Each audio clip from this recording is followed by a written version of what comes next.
Hello, welcome to the webinar. This webinar is being held by the ASQ Statistics Division.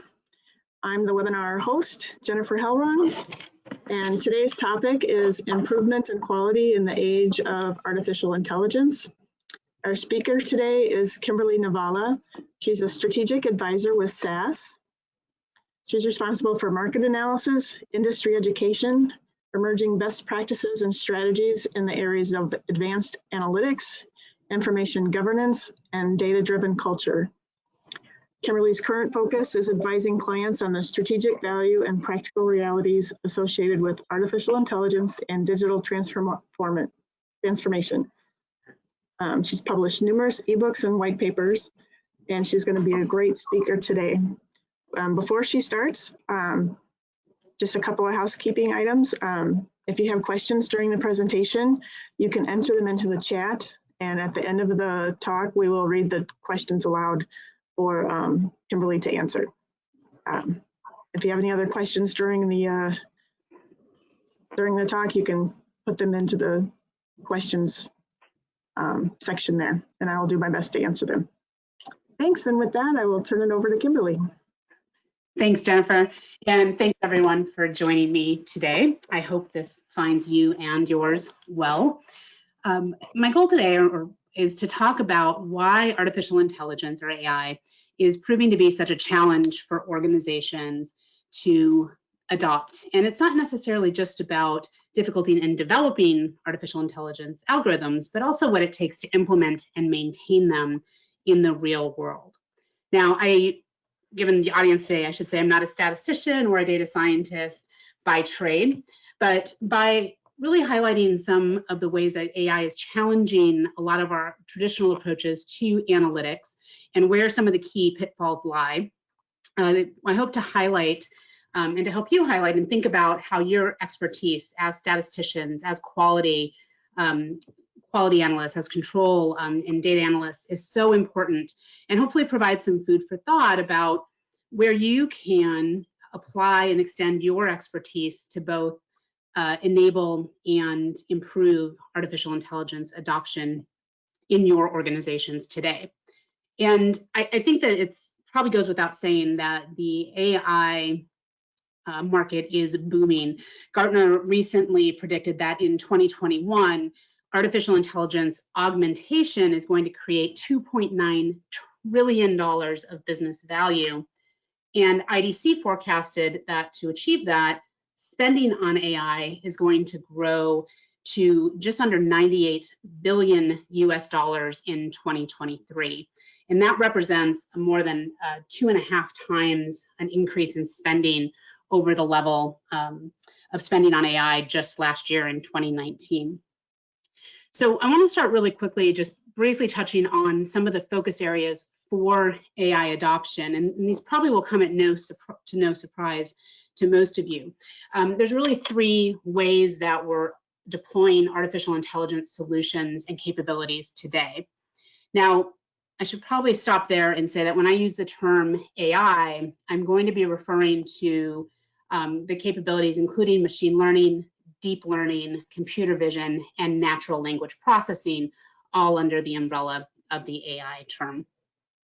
So when we think about where can we utilize AI, there's really 3 ways or 3 areas. And the first is that we're using artificial intelligence to really refactor our existing practices. So how can we do what we do today better and faster? And the objective here is to, I'm just told that my screen is not showing. So let's make sure that's up. Okay, is that on air now, Jennifer? Hopefully. Yes, that's better. Thanks. Okay, fantastic. Sorry about that, folks. That will also prove that I'm not a technologist, I guess. So, as I was saying, with the 3 areas for AI adoption, the first is how do we refactor our existing practices? So how do we do what we're doing today just better and faster? In a lot of cases here, we're talking about things like intelligent automation. Sometimes people talk about very basic robotic process automation, or RPA here. And the objective is to reduce costs and improve efficiency. Next, we want to sort of think about how can we reinvent and supercharge our existing products and services. And here we're not necessarily developing new products and services. We're just rethinking how do we re-engage with our customers in a different way or deliver the same products and services in a different, typically more efficient and effective and engaging way. And last but not least, we want to develop and really reimagine the business model in its entirety. So how do we actually develop and provide new business models, new products, new services, and so on and so forth. And I will say here that while it is extremely tempting, and when we think about sort of the big ideas around artificial intelligence, we tend to want to jump to deploying new business models, right? Really upending the apple cart. But for most people that are adopting AI successfully and well today, we're really still looking at those first two tiers. And this isn't necessarily a bad thing, because if we think about starting with something as simple as, for instance, reducing the time it takes to process a loan from 3 weeks to 2 days, this fundamentally delivers a different customer experience and generates value. It's not just, yes, there's the efficiency and cost and time, but the customer experience is greatly changed and improved as well. And more importantly, this starts to create space in the organization for new activities and ultimately for new products and services. And therefore, it becomes the jump off point to actually driving and funding new business models and approaches overall.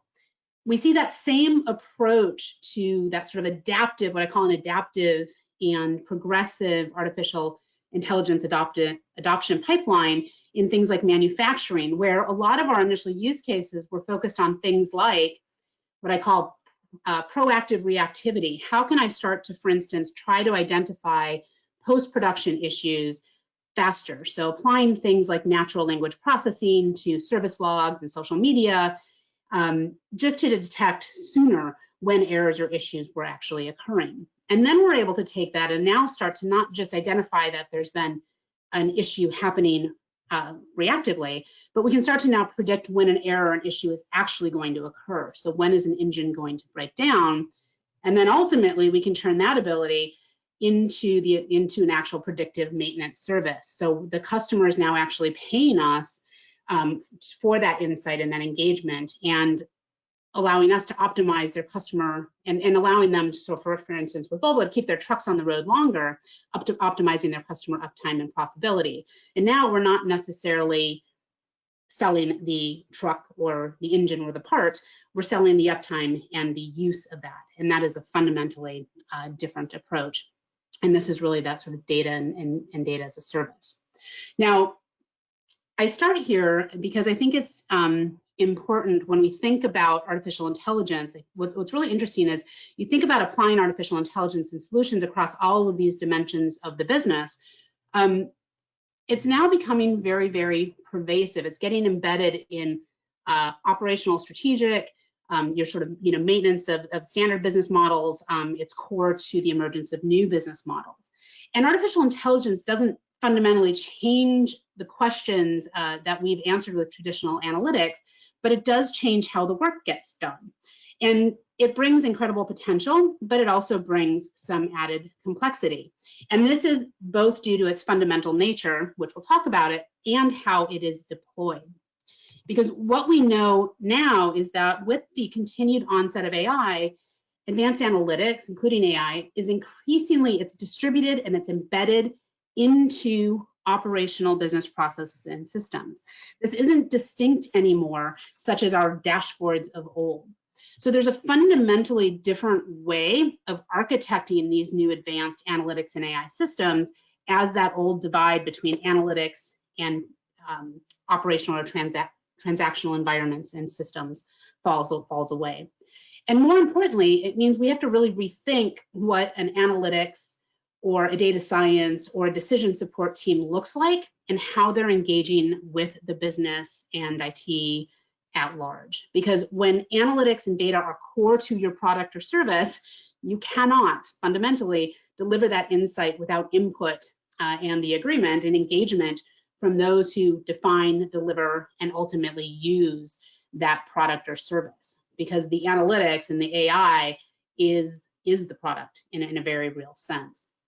But this also means that we can't determine if the model or system is good enough, or even what good enough is or will be, without understanding fundamentally what the ultimate business objective is and how that solution is going to be applied in practice. And we need to look at that from multiple dimensions. And I think this is incredibly important, and it's starting to drive a really interesting trend. Gartner recently predicted that by the end of 2024, 75% of organizations are going to shift from piloting artificial intelligence to operationalizing or putting these applications into production. But what I think is equally important and interesting is they also predicted that by 2023, in support of artificial intelligence adoption, over a third of organizations will have dedicated competencies and analysts practicing what they call decision intelligence. So this is bringing together folks that can really bring together collaborative teams and perspectives to bring business, IT, decision support, and then bringing that decision support and social sciences to bear on the design, implementation, and maintenance of these systems. So with the intent of making sure that we can deploy decision models and processes, your AI, in the context of business outcomes and behavior. And I think if there's one overarching call to action for you all, it is really that the opportunity here is to really diligently apply yourselves to not just being a better statistician or analyst or even a data scientist, but to be a better collaborator and translator. So we bring in enough, and you have a unique set of skill sets and backgrounds that can really help bridge the divide between statistics and analytic competency and the business. And you also have a wealth of knowledge and expertise in decision support and in end-to-end system management and controls that are now desperately needed and required in this advanced analytics and AI domain. Now, I would argue we should have already been applying a lot of this even well before AI, but we're not. But with the advent of AI and this idea that these are now very ubiquitous, pervasive systems that are embedded into pretty much over time now, every fiber of the business, this becomes mission critical. And again, interestingly enough, and this is a report that's somewhat hot off the presses from Deloitte about the state of AI in the enterprise. And what you'll see here is they're talking about what is needed to compete and win in a future where AI is ubiquitous. And one of the things, the first sort of line there, they say how to change is pursuing creative approaches. But if you look at the motivation to change there, as I said previously, the top two things adopters are seeking today is to make existing processes more efficient and enhance existing products and services. So that was a little bit of nice validation for what we've been telling customers for a while. But at the bottom, you'll see that the other item that's really neat is to be able for organizations to actively address risk, because 56% of the adopters that they surveyed agreed that their organization was slowing or holding back their AI implementation because of the emerging risks. And certainly some of those are technology related, things like cybersecurity vulnerabilities, but the primary roadblocks were people and process based, right? Concerns about the impact of AI failures on business operations, privacy concerns. What happens if we make a bad decision? And when it comes to AI, it's not about if, it's really when. What's the liability for those decisions? How are employees and customers going to react, and will there be backlash? And one of the conclusions from this report is that they said the name of the game today is to not allow the perceived risks of AI to derail efforts by becoming more conscientious about how it gets used and by building trust with customers and partners. And again, from my perspective, this is really where you all come in, because we're not just trying to now measure and report on whether a given system and an AI algorithm is running within good operational boundaries, but we really need to help craft the right questions and provide the information required so that we can actually inform decisions about how and where AI should be applied, and to ensure that it's actually then applied appropriately based on a context-specific and risk-adjusted basis. And this fundamentally as I said, is the expertise that you all bring to bear, somewhat by training and trade. Now, there are some inherent complexities in artificial intelligence. And so if we're going to help our organizations not only think about and rationalize what it means to have a trusted solution, or what quality means in the context of artificial intelligence, what's good enough, we do have to understand fundamentally what some of the inherent complications are. And the first of those is just algorithmic complexity, right? We're using artificial intelligence for situations in which traditional analytics or statistical approaches, including those deterministic or well-bounded rules, just don't work well. And they are, things like deep learning algorithms, are inherently abstract. And therefore, in many cases, they're inscrutable. It's impossible to completely catalog the precise predictions in every situation. You don't get the same answer necessarily every time, all the time. And the truth is, if we could codify the rules discreetly, well, we wouldn't use AI. So, and we wouldn't need it. So I'm going to talk a little bit about this sort of emerging practice of explainability. But the truth is, in a lot of cases, we're not going to be able to really explain to a fine level of detail the internal workings of these algorithms. So we need to have other ways to verify and validate what is happening within the system. In terms of doing that. The next thing is, as I said, mentioned, they're probabilistic, right? The outputs of algorithms can't be precisely and perfectly prescribed, and nor are they always repeatable. And here's where I think people get a little nervous, right? These aren't calculators. They are going to make mistakes. And so the challenge is not to try to develop systems that don't make mistakes. Certainly we want to minimize them. The challenge is to really understand, what does this mean? What is the nature of those mistakes, and what's the implication thereof, so that we make good decisions about, yes, this is a situation where AI should be deployed, but more importantly, this is how it should actually be deployed. Is it automated? Is it providing insight? You know, is it human in the loop, machine in the loop, et cetera, et cetera? Is this automation or augmentation, et cetera, et cetera? Another complication inherent in AI solutions is their sensitivity. They're exquisitely sensitive to their environment. And in particular, although not exclusively, that environment is the data the solution is exposed to. And there was a really interesting article, and some of you may have seen this from Google about 2 years ago, I think, called The Hidden Technical Debt in Machine Learning Systems. And one of the things that they said is, you know, the difficulty in maintaining and monitoring these systems in a lot of cases is that changing anything changes everything. It's like CACE, changing anything changes everything. So if we're fiddling with model parameters, if there's changes in the learning settings, if the data selection, the conversion thresholds, and essentially any other possible tweak that happens in or around the system, has an impact on the outputs. And that means that we have to have a way to not just develop and test these well once, but we have to be able to monitor and maintain them on an ongoing basis. And certainly, last but not least, because we are now implementing these solutions that work at scale and at a pace that's almost unbelievable, the aptitude for amplification is immense. Cassie Korsakoff, who is the chief decision scientist at Google, wrote what I consider a somewhat timeless post entitled "Machine Learning: Do Stupid Things Faster with More Energy."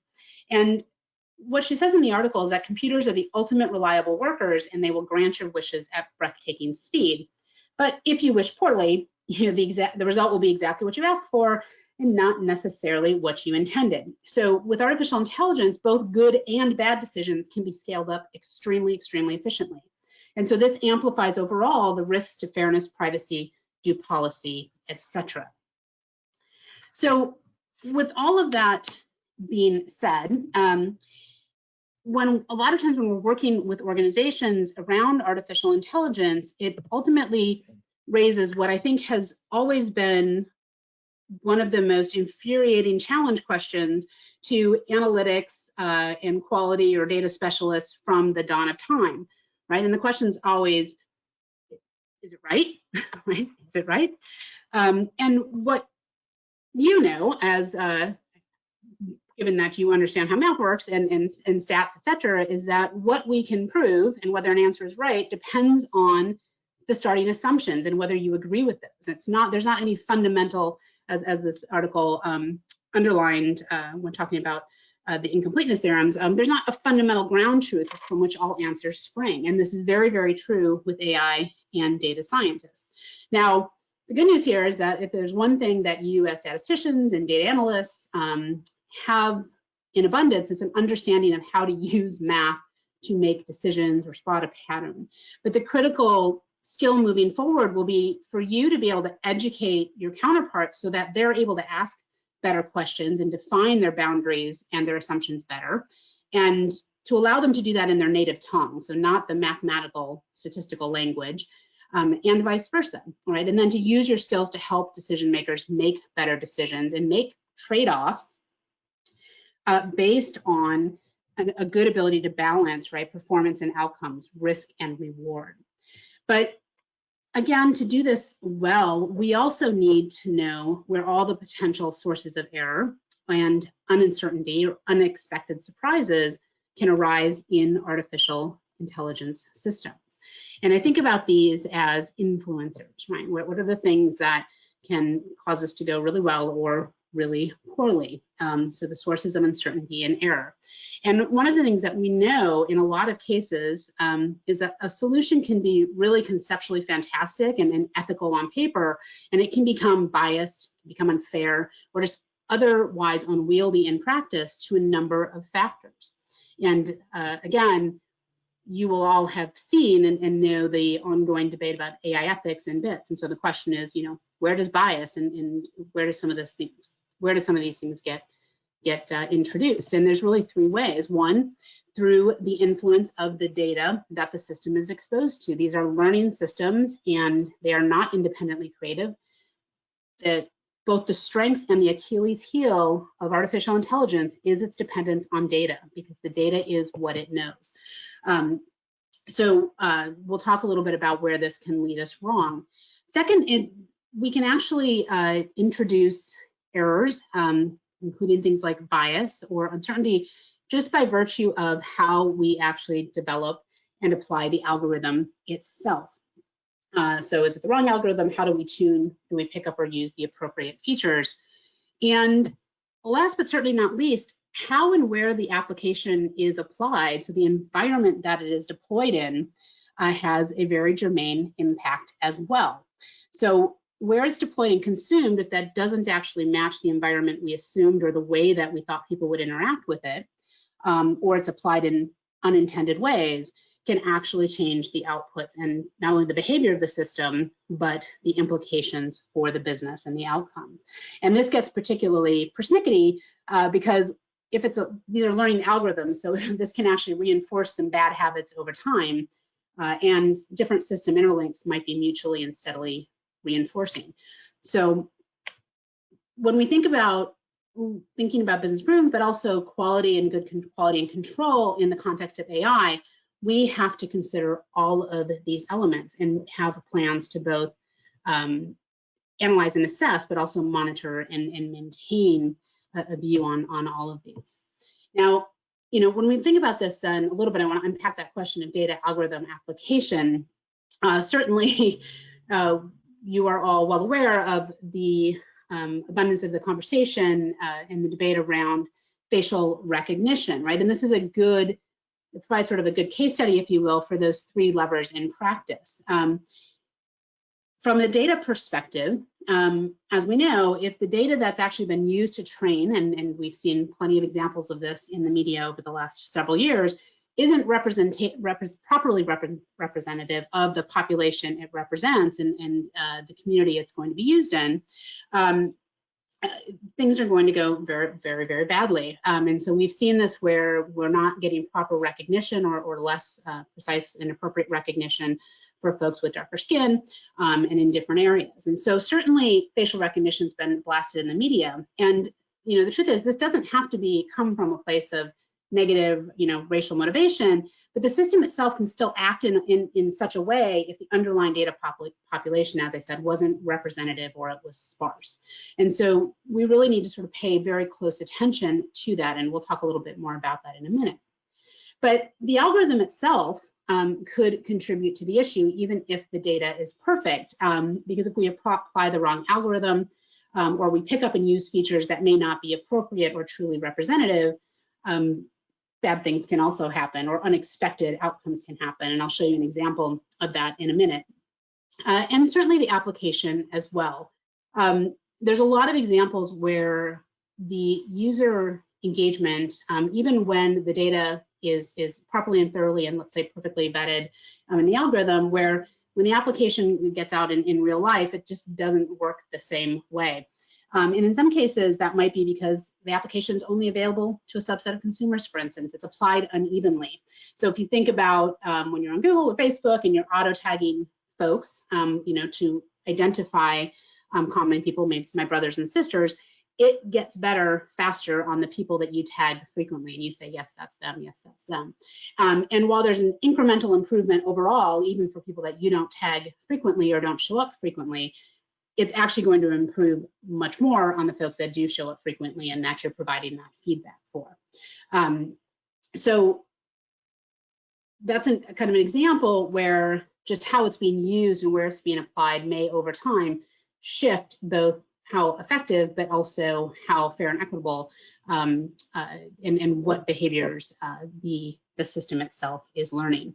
Now, when we think about the implications of applying just sort of data and getting the right, making sure that the algorithm is doing the right things and then that it's going to be applied in the situation, I do want to say all of those considerations don't actually answer the question of, is this an application that is in fact okay? When we think about something like facial recognition, right? Is it fair? Is it ethical? I might say it's not okay for you to use this to surveil me on the street. No way. I might say it's okay if you use it to open my phone. And maybe, if my local Starbucks wants to scan my features and nudge me towards a coffee or a nap based on my expression, no, but maybe yes, depending on the day, if I agree. So even though we have to think about what the implications and the influence of all of these factors are, there's still a broader question of, is this something that should be applied or not? That's very context specifically. And while and while you may not traditionally think of that as a quality, right, or a business improvement problem, I argue that it is, because this fundamentally shapes the boundaries of what good enough is and how, or even if, an AI solution should be let loose in the world, even if it is perfectly architected across all of those dimensions. So with that being said, let's just take a quick look at some of these aspects a little bit further. As I said, with artificial intelligence, and many of you guys I'm sure are acutely aware of this, is the devil's in the data, because these systems learn from what they see, from the information that they're exposed to, period. So the quality of the learning and how it believes the world acts and responds is completely and totally dependent on the quality and complexion of the data that it is exposed to. So the qualities of the inputs and outs. It's not going to extrapolate naturally or in isolation to new data and fill in. And so there's a lot of issues that can happen here. We talked a little bit about issues where the data itself doesn't adequately represent ultimately the target population that it's used for. But this can be where historically we just don't have as many images. For instance, again, a lot of the examples we see with facial recognition today, but we see this in the medical space as well, where we just don't have the same number and wealth of training and input and output data for certain aspects or segments of a population. But unrepresentative or sparse data samples or samples that are poor quality can also cause a problem. So if we have, if we think in the manufacturing space, we have a lot more images of non-defective product than we do of non-defective or of defective images. So we have to think about ensuring, and so since we're using typically AI to identify the defective images, and if we're expecting that to then learn based on us being able to tag and say this is something that is a defect, we need to make sure that there's adequate representation in training to do that. This can happen because, for instance, where there was an interesting case not too long ago where a medical algorithm was trained on a senior population and then used in children that it was not ever validated against. And as you can imagine, that didn't necessarily go well. The data that we have can also sometimes just not match reality. It's by definition, to some extent, historical. And so data samples are not always like the real world because our data inputs are not static, they're prone to change. We certainly have seen this today with COVID, where some of what's happening just hasn't been seen necessarily before. And so the information and data that we use to drive our AI and ML systems, whether that's for supply chain forecasting and in retail and in other areas, just don't work well and aren't working because the data that we use is not representative of the current reality, right? When's the last time we ran out of, got the great toilet paper shortage here in the US and likely in farther. And I think also that we have to be really aware of is that the data that we're using may not actually represent the future state that we are trying to achieve or promote, because again, it's based on our past outcomes and patterns. And so if that is not representative of what you wish to affect in the future, if it has historical biases, whether that's based on gender or race, or even it could be based on just business practice, right? Before we used to proactively promote this type of a service or a product or approach, and therefore that's going to be represented in the information and data we're using to train. So if we are not extremely careful about ensuring that the information that's being presented actually reflects what we want to happen and reflect in the world in the future, this doesn't go well. And this may often need, in a lot of cases, means that we have to look for data sources that are outside the organization to be able to provide some of that perspective, because the data that we have within the organization fundamentally and by definition has all of those historical preferences and biases built into it. Now, clearly that's not a comprehensive list. There's lots of other ways as well that the data can lead us wrong in terms of AI. But a lot of times, some of these items are the ways that these unintentional implications in terms of bias and unfairness or inequalities seep into the solution, even if that's not, in fact, in most cases, our intent. Now, I did want to say, when it comes to data, we do also have to resist the urge to just sort of flex all of our statistical muscles.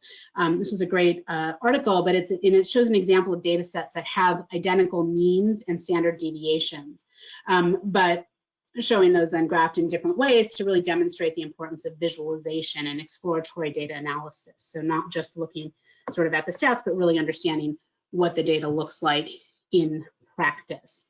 Now, I mentioned AI is fundamentally, right? Is fundamentally dependent. It's the strength and the Achilles heel of the data. But things can also happen in the process of developing the algorithm itself, in terms of what features are we using, how is it tuned, et cetera, et cetera, et cetera. And the other issue then is that a lot of these algorithms are incredibly complicated and we really don't know, and they are black boxes, sort of by definition. And so one of the areas that is of huge interest in research right now is the idea of explainability. So how do we create systems that explain themselves? And this is important because in some cases, explainability will help us in understanding to an extent if in fact the way that the algorithm itself is architected and developed and the features and factors that it's using are appropriate or not. Now again, this is an example from a couple years ago, so you may have seen this, where we're looking at a neural network to predict whether an animal is a wolf or a husky. And as you can see, 4 to 5 times, it did a pretty actually good job.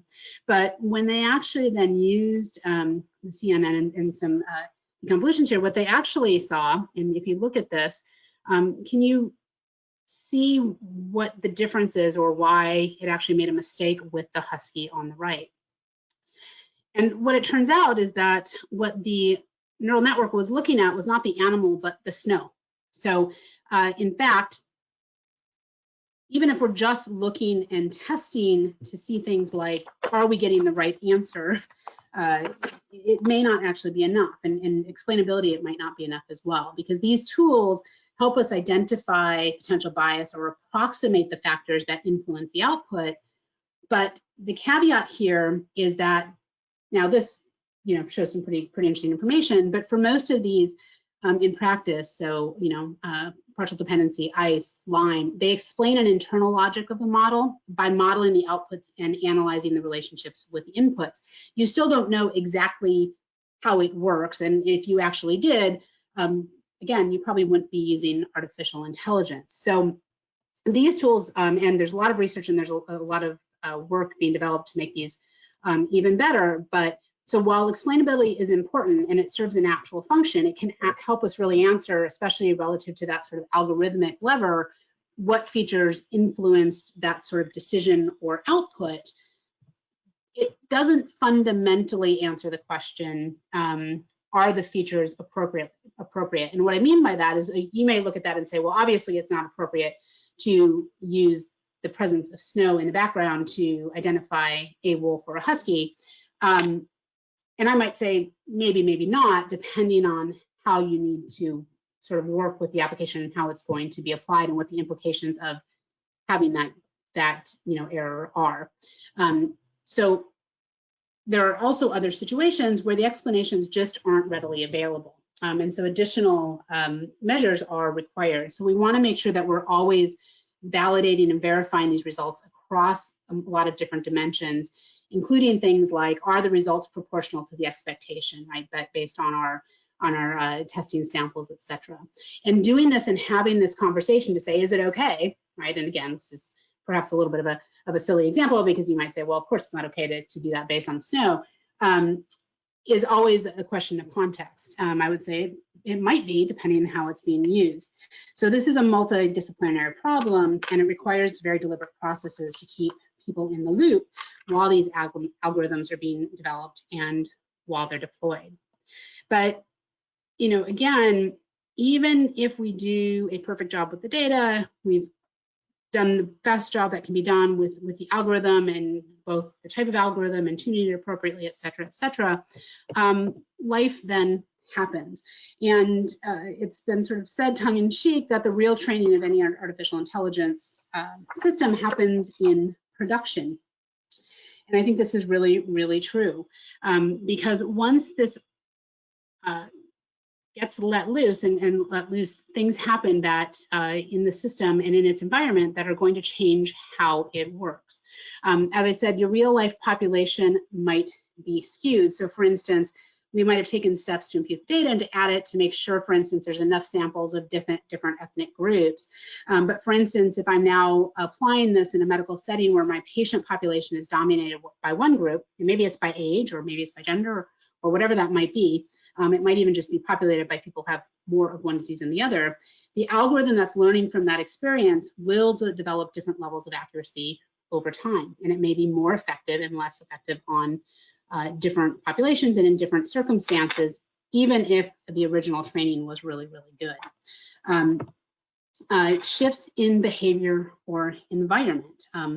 What happens if we actually are successful in changing consumer behavior? What next? That's not something that the algorithm itself necessarily can project what the next step is. These systems are smart, they're not creative. So it's going to determine, for instance, what might be optimal or predict what would happen from the existing options. But if behavior environment changes in such a way that the existing options are no longer relevant or appropriate, the system in and of itself isn't going to create a new product or service, and it may actually may or may not adjust in inappropriate ways, even within the context of the existing options. We know anything that's new, right? COVID, the historical data, and we look at the pandemic, the historical data, whether that's sales or manufacturing, whatever that is, supply doesn't represent the panic, and so doesn't represent the present. And sometimes that's the same as scenarios we've never seen before, or at least they just weren't in your training data. But the truth is, if we think about a self-driving car, for instance, if it's in a hailstorm and it's never actually been tested or been shown information in a scenario around that, it's not going to know how to behave. And so therefore the behavior will be unpredictable and erratic. But also the way that the driver interacts with that car will influence that. So if the driver interacts with the system in a different way than the designer thought it would, so we become complacent over time, right? We know that we're told you need to actually pay attention to the road, be prepared to hit the brakes. Over time, you're not in an accident, things are going along well, you stop looking, right? You stop doing that. There's not that fail-safe. That interaction, and the car is not necessarily set up to cover all of the scenarios because it makes an assumption that the human is there as that fail-safe or stop. So that interaction in and of itself, which doesn't look the way or doesn't align with how we thought it would be used or even told someone to use it, changes the system itself. And if we find these scenarios where the pattern or the behavior that was assumed to be correct isn't, we have to have mechanisms then to, quote unquote, unlearn the system. And so from a quality and control perspective, that testing and training has to continue as the behaviors and conditions change, as we let that system out and loose in the wild. And it always needs to be evaluated in the context of the desired outcomes and the current realities. And it's really, really interesting because we talked a lot about people about, when we think about governance and maintaining artificial intelligence, you really have to govern, model, and think about continuous maintenance of the inputs, the outputs, the algorithm, and the outcomes. And the recent pandemic, again, has really underscored, again, the importance of this. MIT Sloan just came out with an article, I think it was actually earlier this week, and they did a survey of the impact of the pandemic and of COVID-19 on artificial intelligence and the use of machine learning. And one of the things they found was that doctors were coming back and saying, we've actually realized that we need to audit the data input, the model assumptions, and the outputs much more frequently than we have ever done before. And we've also realized that there's a lot of core quality and control practices we should have been leveraging and we need to leverage. So quality control techniques such as control limits and acceptance sampling, right, to ensure that models are quote unquote in control, right? Have we tested and looked at what happens when there's zero demand, when there's 10 times the demand, when oil goes negative. And this is a practice, right, that we do in other areas in our operational and transactional environments, and it's only sometimes, but much less frequently, been applied in the analytics and the AI space. Similarly, Tim O'Reilly wrote a piece for the Rockefeller Institute this week, and he quoted Peter Norvig, who's quite an AI luminary, who said, King Midas, who just wished that everything he touched would have turned to gold, would have been okay if he had applied some good safety engineering principles and had the option to, I want everything to turn to gold, but I need the option to say stop, pause, correct, or undo. So ultimately, there's a lot in the core practices that we do today that can be applied and should be applied in the artificial intelligence realm. But we need to think now about doing that deliberately and applying those practices across all of these dimensions, but always in sight of what the outcome in the context of the objective is. Because I don't want to lose sight of what's a key truth, and this came out a few years ago, but McKinsey said the inability to integrate analytic solutions into workflows and achieve frontline adoption is the #1 inhibitor to why data and analytics fail and data and analytics initiatives fail. And this has proven to still be true with AI as well, because even if we have the best practices in place, even if we are being very deliberate and rigorous in managing all of these moving parts, users are still going to ask questions like, yeah, but can I really trust it? Right, this is new, it's we're a little bit wary. There's been a lot of press about the good and the bad of AI, right? They're not sure. They don't know how to use it properly. And again, Cassie here had written an article I thought was really interesting, and she had said and posed a question, should we trust scientists? And she was probing on this question of what is truth, right? What is the ground truth? And she said, I'm lucky to know many data scientists whose opinions I would trust. I admire these folks because they are very good at understanding the limitations of what they know. So if they're convinced, it means something to me. And I bring this up because I think when we're talking to our organizations about artificial intelligence and whether they can, quote unquote, trust and have confidence in these solutions, our instinct is to try to sort of eliminate uncertainty, right? How do we make these as good as humanly possible, so that there is no question, or there are sort of very, very limited unknowns or sort of room for error, if you will. But as we know, that's really not possible. These are really complicated systems. They're in complicated ecosystems, and they're never actually going to be perfect, even though they may appear darn close, right? They may still be making decisions or making predictions at a level that's at a higher level of, what's the word I'm looking for, at a higher level of fidelity than we could as humans, but it doesn't mean they're actually perfect. But one of the things that I've actually noticed is that we have a tendency then to kind of go around that question. So it's important, I think, for us to recognize that it's not uncertainty writ large that makes people distrust artificial intelligence or really any system. It's uncertainty about their uncertainty. It's not knowing what they know and don't know. And as someone once said, sunlight is the best disinfectant. So it's not about, for us, necessarily just saying, here's how good or bad the system is, and trying to do that in a way that is fundamentally and only objective, but we have to actually look at some of the subjective components of this as well. And developing systems and AI systems that are trusted, that are high quality by design, requires first acknowledging that uncertainty, right? We need to be educating folks about the strengths and, even more importantly, the limitations of AI solutions in general, and certainly about each and every application in specific. And then we need to arm them with the ability to make mindful decisions in the context of that business objective and goal.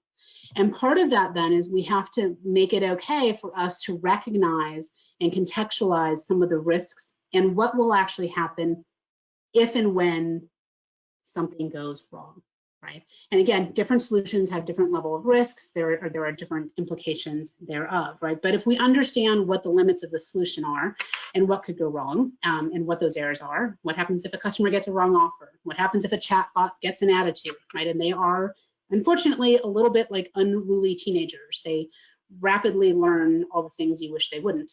You get a false positive, etc. Then folks can actually make informed decisions about how and if to implement these types of systems, as opposed to just sort of backing off and saying that we just don't know. I don't understand. There's too much uncertainty. There's a perception of too much risk.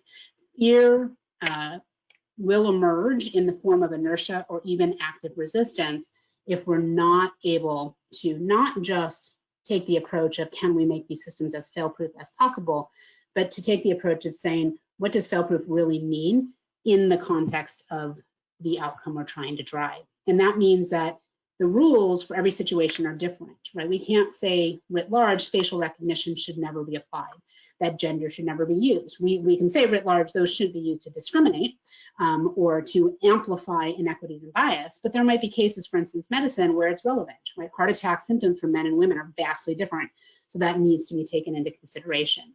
But ultimately, what we're trying to do is to help the business make trade-offs based on the potential harms and errors versus the benefits and the ability to remediate. And so when we think about that, then it's useful for us to not only know where are all the sources or ways that errors and uncertainty, maybe things like bias, can creep into, right, those three levers around the data, the algorithm, and how it's in fact applied in real life, but how can we also then help our organizations think about, in a very discrete way, what the actual risks are. So clearly, we want to bring to the fore our ability to help actually measure, right, and put some objective information around how good or bad the system is, how often it's likely to make a mistake, et cetera, et cetera. But how do we actually then put that in a very concrete context? And there's really, I want to just spend a few minutes on this, because I think it's important then that we take a very deliberate way to thinking about not just what could go wrong, but what are the ways that they can do that. And there's really three types of risk that we need to be considering. One is what I call real risk. So this is, again, sans perfect data, even a perfect algorithm is going to make mistakes. And truthfully, perfect data representing all behaviors and conditions, right? We don't have perfect history, and we certainly don't have perfect history that reflects a perfect future. It just doesn't exist. So what we're trying to look here is what are the discrete outcomes and the concrete results that will happen if an error happens? What are the specific, right? I lose a sale, a customer's given the wrong medication, we get a false negative, a product rolls off the line with a defect. And what is then the cost of that mistake? What's the impact of the error? And making sure that we're then talking to folks about, is that an error that exists today? Is this an error that's amplified? Is it an error that happens less with this solution, and to what extent? And is this a risk that we can actually mitigate? And is there a way and a benefit to remediate? And what this allows us to do is have a very good way to identify some concrete validation criteria. So what are the boundaries, acceptable operating boundaries of the solution in terms of fair representation, outcomes, et cetera, et cetera. Now, but it's not enough to just think about, what are sort of some of the discrete risks. We also need to help the organization think about what are some of the perceived risks. So these are the beliefs or assumptions, the intangibles that can affect the perception of a solution. And if they're not mindfully rooted out, they could actually germane change a well-intentioned idea into one that's unethical or perceived to be unethical or perceived to be unfair. And so the things that we're actually trying to think about here are, how is someone going to actually react and respond to the solution itself? And the more personal or emotional a situation we are in, and that the AI is operating within, the more likely our reaction or our forbearance for error may change, right? I may be more upset if a machine makes a mistake in identifying, for instance, breast cancer, than if the human doctor would, even if I know that that's happening for the population less than just human doctor alone would be, right? So my perception of that error is different, and my tolerance for that error is lower. And that doesn't necessarily mean we don't use a solution, but it does mean that we have to think about how the solution is actually deployed and how that information is used. We talked a little bit about this, about how are there incumbent biases that may be amplified, and how publicized or political is this application or that bit, because again, it influences not only if and how we deploy, but what we need to put around that.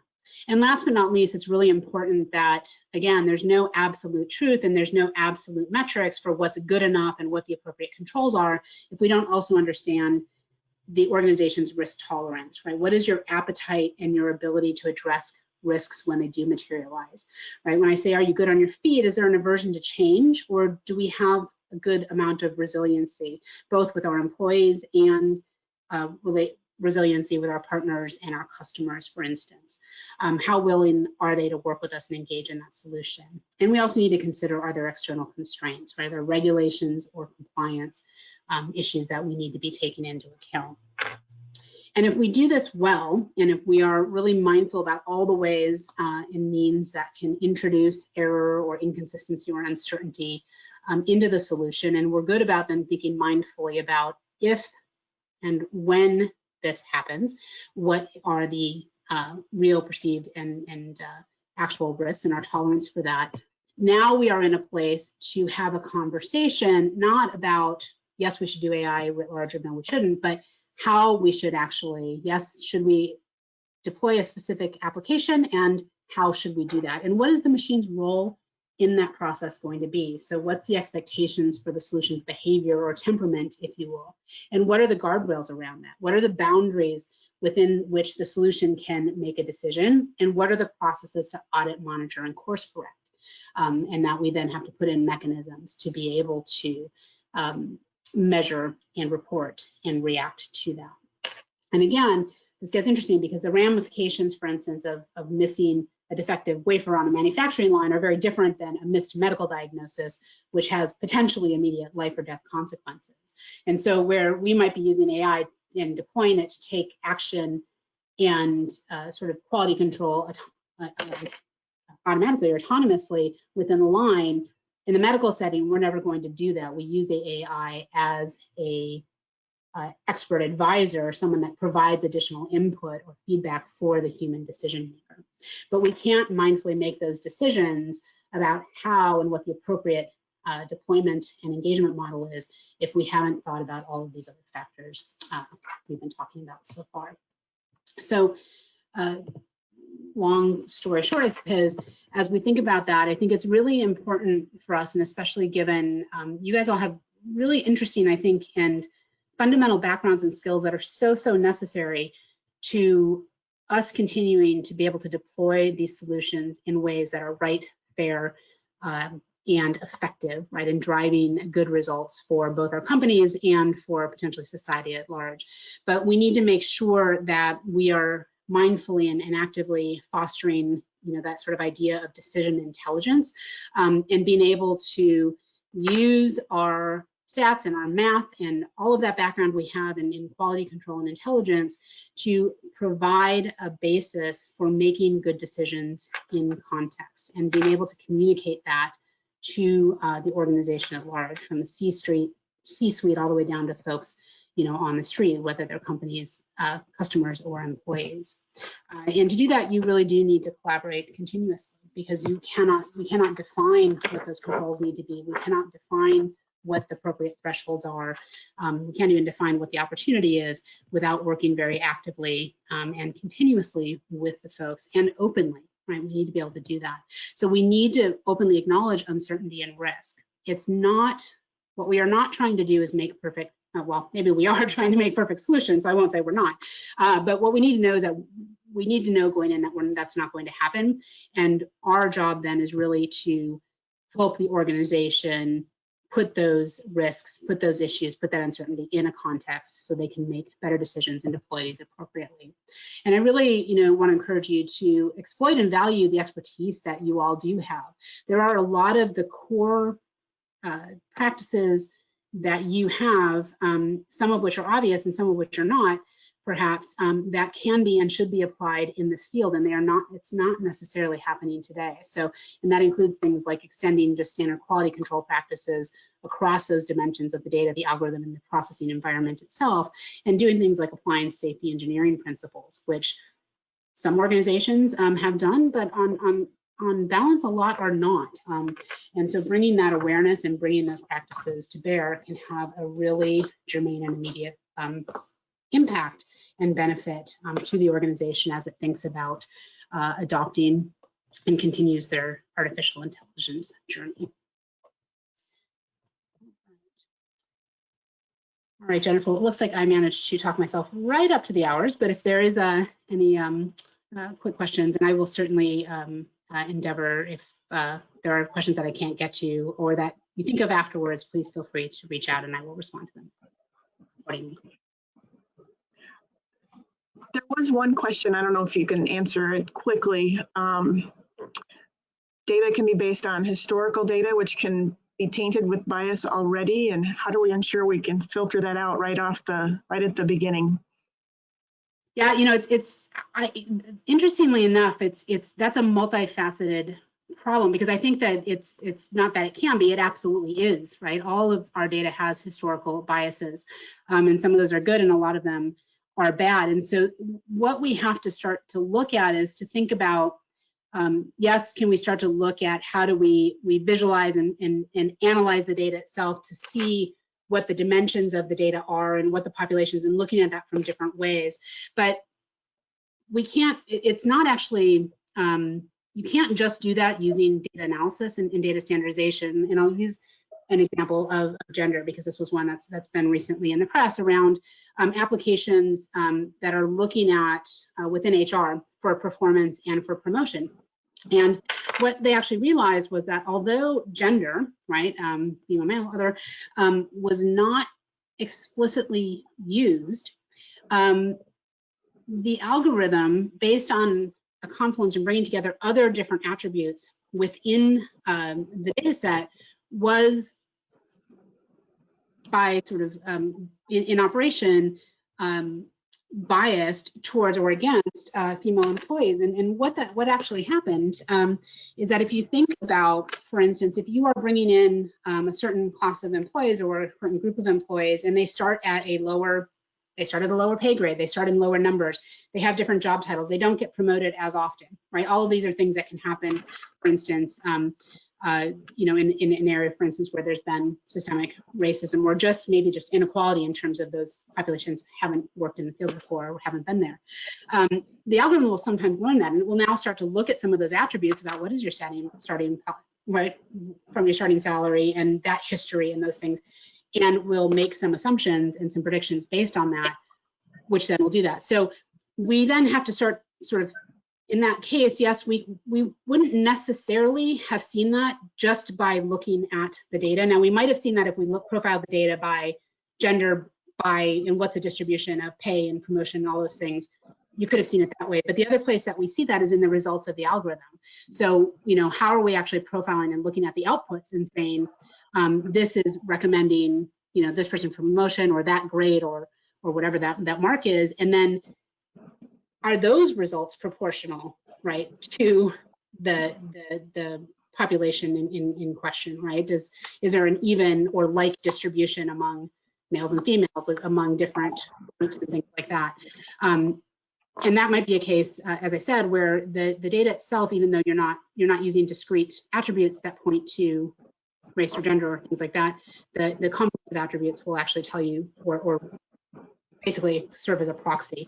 So one of the things that we have to be really, really careful about is if we know that that's been happening, we can look at the data and try to adjust it, but we also have to then be looking very mindfully and validating the results and looking at the distribution within the results themselves to say, is in fact this operating in a way that's in fact not appropriate and not driving the outcome that we want, because that's not the outcome that we would have gotten in the past.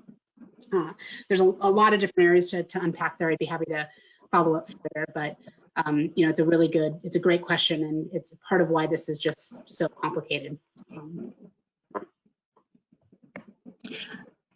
Great. Well, I want to thank you, Kimberly, for giving a very good talk, and thanks all of the attendees for coming to the webinar. Everybody have a good day. Thanks, everyone.